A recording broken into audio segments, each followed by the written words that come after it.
Alright, y'all. So today I just wanted to make a quick video. This is kind of my review for The Dark Knight Returns, Part 1 and Part 2. This is the animated film or the animated adaptation of Frank Miller's famous comic book, The Dark Knight Returns. This was released, I believe, in 2012 and 2013, respectively. It was split up into two parts just because the story that they're trying to adapt is so large. Um, but now back to my review. So. The Dark Knight Returns, right, just to give a little background, is one of the most famous Batman comics, or really DC comics of all time, right? It revolutionized the comic book industry. It brought Batman into a much more darker and serious approach, forever really being tainted by that Adam West Batman show, right? This comic book exploded in the 80s. It was part of this whole movement that made comics supposedly more mature and more serious, whether for good or for bad, right?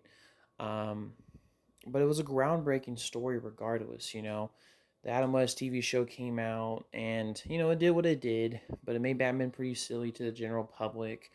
And then we started to see Batman towards a shift to be more serious, especially with Daniel O'Neill's run with Batman.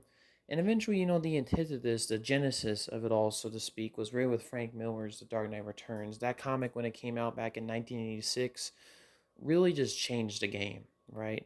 Made Batman more serious. It examined the psychology of vigilantes and what it means to basically put on a cape and fight people in the middle of the night.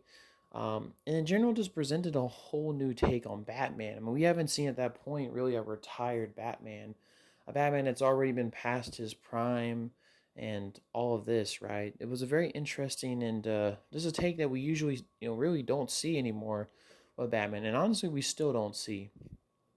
And of course, as Batman, this comic book obviously influenced many years of Batman stories to come, and it's been a game changer. It usually gets brought up all the time with in terms of inspirations with Batman these days. Now, when I heard that they were going to be doing an animated film based on the adaptation, I was quite curious how they were going to tackle it.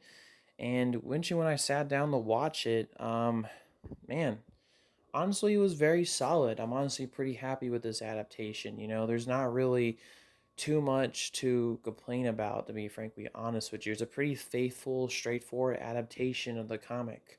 Um, I also think, too, the people behind the scenes on this movie basically really understood what Frank Miller was trying to achieve with The Dark Knight Returns, right?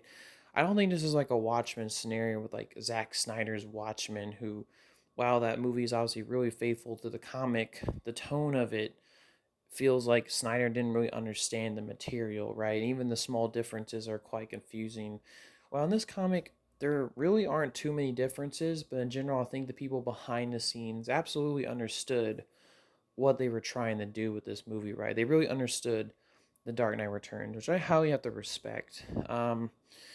So, in terms of the quality, right, it's a pretty great adaptation. It's honestly a pretty solid movie on its own right. If you haven't even read The Dark Knight Returns and you watch this movie, you would probably understand everything that it was trying to achieve, right? You understand what it was trying to say. And that's pretty great, honestly. It's a pretty good thing, especially when adaptations are more friendly to newcomers. Um, in terms of some additions that this adaptation has, they cast Frank Weller as Batman, which, yes, Robocop himself. I thought was a pretty unique casting for Batman, but when you actually watch the movie, it's pretty solid. Honestly, he does a great job at voicing the character. He fits the Dark Knight Returns adaptation of him. This old, retired, past his prime Batman, right? Frank Weller fits that perfectly. Or excuse me, not Frank Weller. Peter Weller fits this role perfectly. He does a great job at voicing him. Um, there's also other great actors. I doubt that the guy that they got to voice the Joker was also fantastic as well in his role. He did a very good job at voicing and expressing the character. I kind of weirdly prefer this adaptation of the Dark Knight Returns Joker a tad bit more than the comic book. That's how good he is. Um, in terms of like major differences, I would say there really aren't a lot. There's only minor differences. This movie basically really faithfully adapts The Dark Knight Returns. Panels from that comic are straight up put into this movie, panel by panel. lines are directly ripped from the comic book and put into the screen. Just more, elaborated on and explored in the animated film. Um, and in terms of like actual differences, there's really not too many. There's only like slight differences, slight scenes that don't appear in the movie that I do kind of wish were in the movie when you think about it. But there's also some additions that this movie adds that I think also really help the adaptation as a whole. And I want to get into some of those differences. For example, there are some differences like when a new commissioner comes in, Yindel. There's a scene in the comic where the mayor is discussing with someone about getting a new commissioner, and he's kind of like confused about it, like who should he get, right? And then they mention they're like, oh, we should probably get a woman. It'll help us out with the ratings, and also she hates Batman, so it's a plus. Um, and that kind of factored into why she became the new commissioner. That was a really cool and interesting scene. It's not in the animated film, but I think that it should have been added. It just gives a little more context to it, but it's perfectly fine in the movie as it is. There's a pretty funny scene too, where like the Joker is going on that rampage at the fair, and the kid that he basically Joker held hostage gets released. Joker runs away, like in the comic as well. But instead in the comic, like the kid's about to say something really mean to Joker, and then Batman just sort of stops him and says, "Watch your language." Uh, that was a pretty funny scene. There's a lot of moments of Batman really scolding youngsters in the comic. Like I said, it got that old man Batman vibe. That scene wasn't really in the movie for whatever reason, but like I said, it's perfectly fine. Some additional additions that the movie made I thought were pretty good too, like the Batman versus Superman fight when it does happen in the movie. It's bigger, it's more elaborate, there's more set pieces to it. While in the comic, it's just more of a straightforward back and forth brawl. So obviously the highlights from the comic are there, like the part where Bruce uses the Gotham electrical grid to shock Superman. That's still obviously in this adaptation. But there's other things like Batman using like two roller cylinders to attack Superman. Really cool stuff. I really like that additions to the Dark Knight Returns. Um, I also think too the way the Joker went onto that talk show and the way he killed that host obviously was a bit different. I think I both prefer the comic a little bit more because it has a little bit more commentary because Joker kills this woman who's talking about these crazy things with her thick accent, and then she just becomes insane because she kissed her. They didn't really put that in the movie. He kills the host instead. Just small little changes like that, but overall, I think we're perfectly fine for this adaptation. Right? It still gets the message across. Just some slight differences between the two.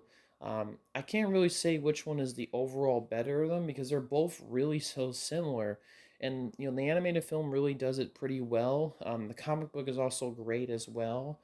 I guess if I had to say off the top of my head which one was better, maybe the comic was slightly better, but I mean honestly, it's only slightly better. Both are really fantastic in their own right. The Dark Knight Returns, the animated film, part one and two. If anyone, like I said, hasn't even read the comic, are going to completely understand the story here, and it's honestly pretty solid. Other things too that the film does pretty well. I thought all the voice acting was pretty fantastic. The animation felt fluid and violent. There was some blood, obviously, in this film. It's not really a kids' animated film, which rightfully so, right? This is The Dark Knight Returns, a very violent book. I thought the animation was very solid. I thought that it definitely looked like the Frank Miller. It definitely looked like Frank Miller's artwork in there. It wasn't like off the beat exactly similar to the comic. It was more simplified for animation purposes, but I think that's completely fine. It's still got the overall look of the comic pretty much down with all their characters and how they look in animation. They got all that pretty well down and stuff. And other positives I can say is that it's pretty well paced. It obviously moves at a pretty quick and nice pace, like the comic. Making it a two-parter too was the smart decision. I'm really glad that they gave it time so they can tell the full story of the Dark Knight Returns. They didn't like condense into like one 2-hour animated film. That would have been really dumb and would have made for a very weak adaptation of this material. So I'm really glad that they gave it the room to breathe, to give it a really proper adaptation of The Dark Knight Returns. So that's only pros right there. Other than that, I think overall there's not much else for me to say about this. I think it's a pretty great adaptation of the comic book. The voice acting was pretty good. The animation is pretty good. If I had to say how's the best way to watch it, it's completely up to you. I think that the cliffhanger in part one is pretty well done and timed up with the comic as well. Um, but you can watch the deluxe version, which just combines both parts. So it's completely up to you.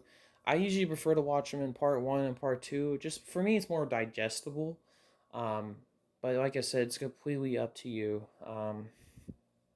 I know too, it's a pretty easy animated film. I know it's like free on YouTube as of the time I'm making this video, and I know you can also get it. Like it's really easy to buy as well. So it's a pretty accessible. Like the comic, it's also pretty accessible to get. Um, what else can I really say? I mean, I think it's overall a pretty solid addition to the DC animated films, especially compared to other DC adaptations like The Long Halloween, which I heard made some stupid changes from the comic. And I'm really glad they didn't do that here.